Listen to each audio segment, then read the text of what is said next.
우리 명절들 잘 세셨죠? 네, 감사합니다. 오늘 누가복음 109번째 시간입니다. 좁은 문으로 들어가라, 좁은 문으로 들어가라 라는 제목으로 하나님 말씀 증거하겠습니다. 예수님이 이 땅에 오셔서 자신이 구원자로 오셨다 하는 것을 다방면에서 나타내려고 무던히 애를 쓰셨습니다. 기적을 베푸시고 또한 일반 사람들이 하지 못하는 큰 권능을 베푸신 그 이후의 그 이면에는 내가 바로 하나님의 아들이다, 구원자다라고 하는 것을 드러내기 위함입니다. 뭐 자랑하기 위함도 아니고 또 권위를 인정받기 위한 행동도 아닙니다. 바로 내가 하나님의 아들로서 구원자로 오셨다는 것을 드러내기 위해서 예수님 부단히 애를 쓰셨습니다. 그것은 우리 인류가 구원받는 데 가장 중요한 핵심 요소가 바로 예수 그리스도를 믿어야 구원을 얻기 때문입니다. 예수님이 누군지 분명히 알아야 구원을 얻기 때문이죠. 오늘날도 마찬가지입니다. 많은 이단들이 생겨나고 많은 사람들이 신앙에서 떠나가고 많은 사람들이 신앙생활을 제대로 하지 못하는 이유가 무엇인가? 제가 이렇게 개척을 하고 목회를 하면서 성경 공부를 하고 이렇게 하다 보니까 의외로 많은 사람들이 예수가 누군지에 대해서 분명히 알지 못한다는 사실을 다시 한번 깨닫게 되었습니다. 어떤 분은 집사님인데도 불구하고 우리가 죽어봐야 알죠. 구원을 얻는 걸, 구원받았다는 사실 어떻게 합니까? 죽어봐야 알죠. 이렇게 이야기하는 그 이야기를 들으면서 저는 깜짝 놀랐어요. 그래서 참 많은 사람들이 교회에 다니고 신앙생활을 하고 있지만 이 구원에 관해서 혹은 예수님에 관해서 아직도 여전히 많이 모르고 있구나, 그런 사실을 깨닫게 됩니다. 예수가 누군지 분명히 안다면 우리가 만나는 문제라든가 또 구원의 문제라든가 그것들 때문에 우리가 신앙이 흔들릴 수 없습니다. 아니, 흔들린다고 할지라도 절대로 주님을 떠날 수 없게 되는 거죠. 그래서 예수님은 무엇보다도 가장 중요하게 자신이 누구인지를 드러내기 위해서 힘쓰고 애썼다는 사실을 우리가 발견하게 됩니다. 그래서 예수님 자신을 부단히 나타내시기를 원했습니다. 그러나 많은 사람들이 예수를 알기보다는 예수님이 베푸시는 기적과 또 예수님이 가지고 있는 어떤 힘, 권능, 권력 이런 것에 더 관심이 있었죠. 그렇죠? 여러분은 무엇에 관심이 있습니까? 예수 그리스도에게 관심을 가지시기를 바랍니다. 예수님 때문에 얻을 수 있는, 예수님이 가지고 있는 어떤 특별한 힘보다 그러한 힘을 베푸시는 분이 과연 누구인가? 저분이 과연 우리에게 무엇을 줄 수 있는가 보다는 그분이 우리에게 베푸실 구원과 은혜를 먼저 기억해야 됩니다. 그렇지 않으면 신앙생활이 조건화가 되어버립니다. 조건화. 예수님 이거 해 주십시오. 그럼 내가 예수님께 더 헌신하겠습니다. 이런 조건화가 됩니다. 신앙이 조건화가 되어버리면 참 우습게 됩니다. 환경과 시간과 문제 이런 것들이 흔들릴 수밖에 없어요. 사람과의 관계도 마찬가지입니다. 그냥 저 사람이 좋아서 좋은 것이 돼야지 저 사람이 무엇 때문에 좋다라고 생각하면 그 조건이 없어져 버릴 때 그 사람과의 관계가 아주 흐리멍텅해집니다. 예수님과의 우리의 관계도 마찬가지죠. 예수님은 우리의 죄와 또 문제를 해결해 주실 유일한 분이시라는 사실을 우리가 항상 기억해야 됩니다. 누구든지 주의 이름을 불러야 구원을 얻을 수 있습니다. 그럼에도 불구하고 예수님은 자신의 사역을 포기하지 않고 최선을 다해서 이 마을 저 마을로 돌아다니면서 구원의 메시지를 선포합니다. 많은 사람들이 예수님을 제대로 알기를 원하지 않았고 또 예수님을 거부하였지만 예수님은 자신의 사역을 포기하지 않고 계속해서 자신의 사역을 해나가는 것을 보게 됩니다. 대부분의 사람들은 자신의 일이나 자신의 주장이 받아들이지 않으면 쉽게 포기해버립니다. 그러나 예수님은 묵묵히 자신의 결과와 상관없이 사역을 감당하는 것을 보게 됩니다.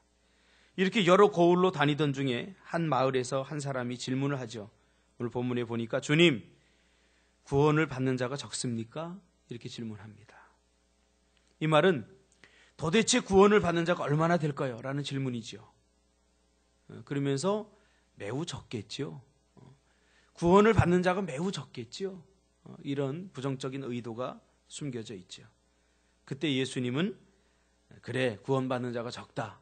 혹은 아니다, 네가 생각하는 것보다 구원받는 자가 훨씬 많다. 이런 식으로 대답하지 않고 오늘 뭐라고 이야기합니까? 좁은 문으로 들어가라 라고 말씀하십니다. 무슨 말입니까? 구원받는 일은 쉬운 일이 아니고 우리가 생각하는 그런 방식으로 구원이 이루어지지 않는다는 거예요.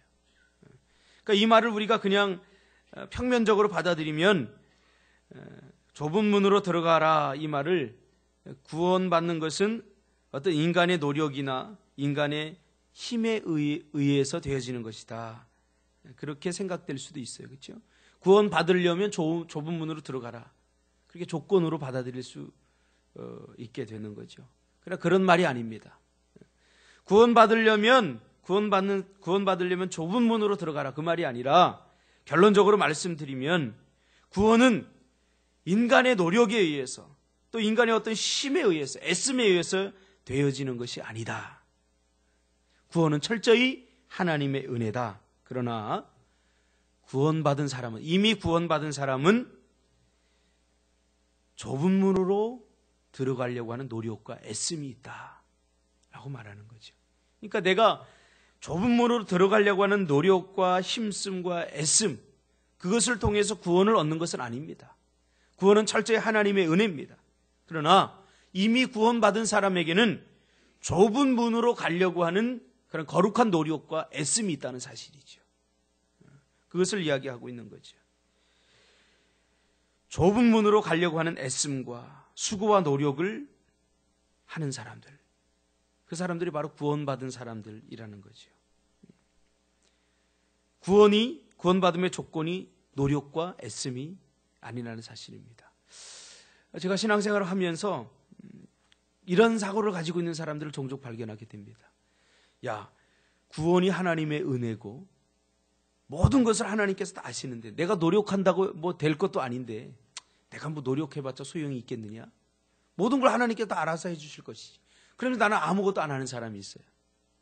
이건 구원받은 사람이 아니라는 거죠. 오늘 본문에 의하면 이미 구원받은 사람은 우리 안에 그 구원받음에 합당한 행위, 그 구원받음에 합당한 노력, 구원받음에 합당한 애씀을 가지고 있다는 거죠. 그렇죠? 그러나 구원받음의 조건으로 그걸 생각하지 않습니다. 구원받음에 대한 감사함으로 생각하는 거죠. 하나님께서 나에게 이러한 구원을 주셨는데 야, 내가 이 정도는 해야 되지 않느냐, 이런 거룩한 노력과 발버둥침이죠. 그것을 조건으로 생각하지 않죠. 조금 더 이것을 확장해보면 어떻게 확장할 수 있느냐, 우리가 교회에 헌신하고 헌금을 하고 또 하나님 그 전도를 하고 기도를 하고 이러는 것을 우리가 공로로 생각할 수 있습니다. 하나님, 내가 이렇게 했는데 하나님 나에게 이렇게 해 주셔야 되지 않겠습니까? 이렇게 생각하는 거죠. 그렇게 생각하면은 신앙생활이 참 어렵습니다.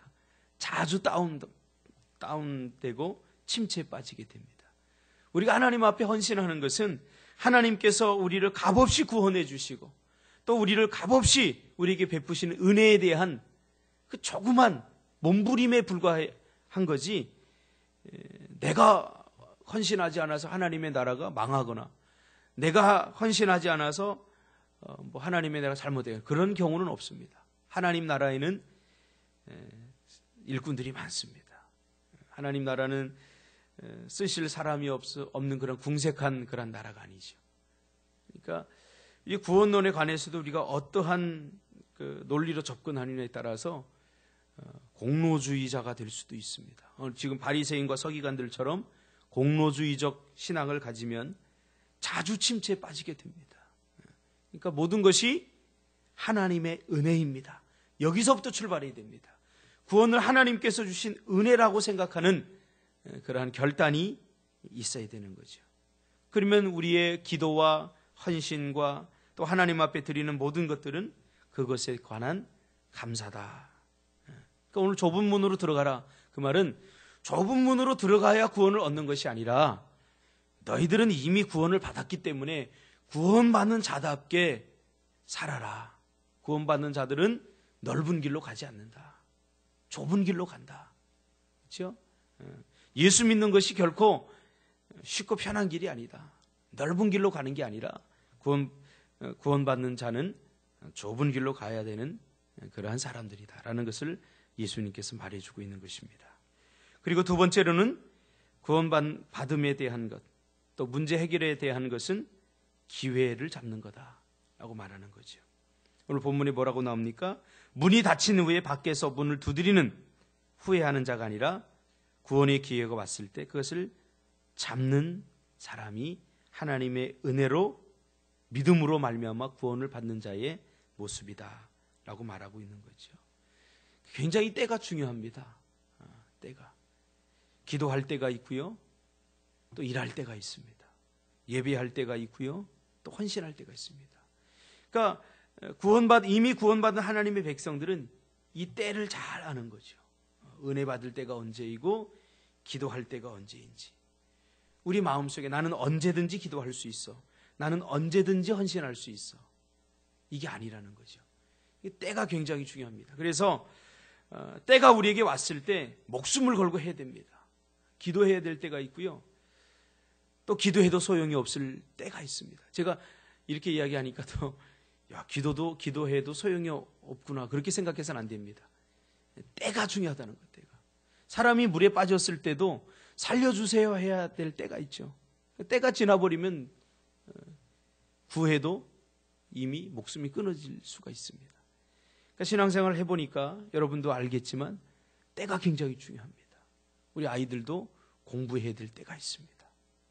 헌신해야 될 때가 있어요. 어느 권사님이 제가 부교육자 때 그런 이야기를 하는 걸 들었습니다. 청년들이 이렇게 다 헌신하는 걸 보면서 참 부럽다. 자기는 그 젊을 때 헌신하지 못하고 나이가 들어서 이렇게 헌신하려고 보니까 할 수 있는 일에 제한이 있다는 거예요. 저렇게 젊은이들처럼 선교도 막 가고 막 다이나믹하게 일하고 싶은데 이미 몸이 쇠약해서 그렇게 하지 못한다는 거예요. 그럼 우리가 하나님 앞에 섰을 때 참 부끄럽지 않겠습니까? 그러면서 저에게 이야기하는 것을 들었습니다. 다음에 하시며 이게 아니라는 거예요. 구원이라고 하는 것은 항상 기회가 있고 또 하나님 앞에 기도할 기회도 마찬가지입니다.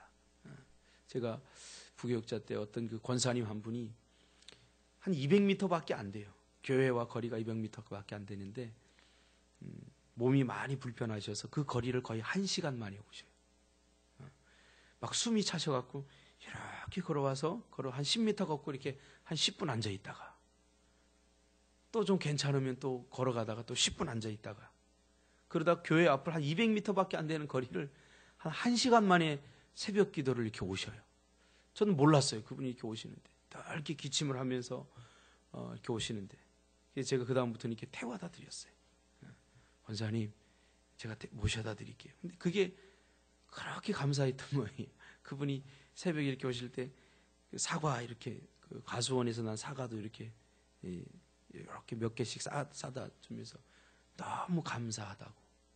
결국 이제 돌아가셨습니다만 그렇습니다. 우리가 기도할 때가 있고 하나님 앞에 헌신할 때가 있고 또 예배할 때가 있습니다. 지금은 기도할 때입니다. 우리가 기도하면 하나님께서 들어주시고 응답해 주십니다. 기회를 놓치지 마시고 문제도 마찬가지입니다. 우리가 언제든지 기도만 하면 다 응답되는 게 아닙니다. 기도해야 될 때가 있고요. 우리가 하나님 앞에 헌신해야 될 때가 있습니다. 오늘 이 아침에도 우리에게 거저주신 그 은혜를, 구원에 대한 은혜와 거저주시는 은혜를 우리가 기억하면서 오늘도 하나님 앞에 은혜를 달라고, 믿음을 달라고, 우리의 문제를 해결해 달라고 기도하고 돌아가신 여러분들이 되시기를 주님의 이름으로 축복합니다. 기도하겠습니다.